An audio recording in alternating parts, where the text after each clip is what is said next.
పరమానందయ్యగారు ఒకసారి పొరుగురికి వెళ్లాల్సి వచ్చింది. నడిచి వెళ్లలేక ఆయన బాగా అలిసిపోయారు.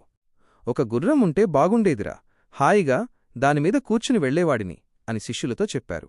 గురువుగారి కష్టం చూడలేక శిష్యులు ఎలాగైనా గుర్రాన్ని కొనాలని బయలుదేరారు. శిష్యులు సంతకు వెళ్లారు.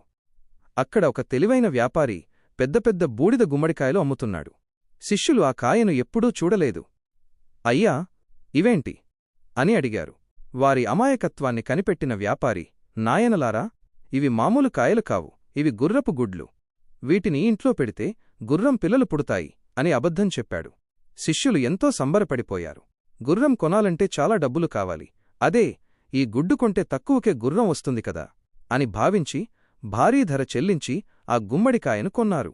దాన్ని ఎంతో జాగ్రత్తగా పట్టుకుని అడవిదారిలో ఇంటికి బయలుదేరారు. దారిలో వెళుతుండగా ఒక శిష్యుడి కాలు జారింది. చేతిలో ఉన్న గుమ్మడికాయ దొర్లివెళ్లి ఒక ముళ్ల పొదలో పడి పగిలిపోయింది. అయ్యో, గురువుగారి గుర్రపు గుడ్డు పగిలిపోయింది అని శిష్యులందరూ లబోదిబోమంటూ ఏడవడం మొదలుపెట్టారు.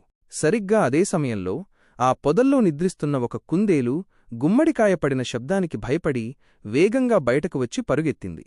అది చూసిన శిష్యులు, అదిగో, గుడ్డు పగిలి గుర్రం పిల్ల బయటకు వచ్చింది.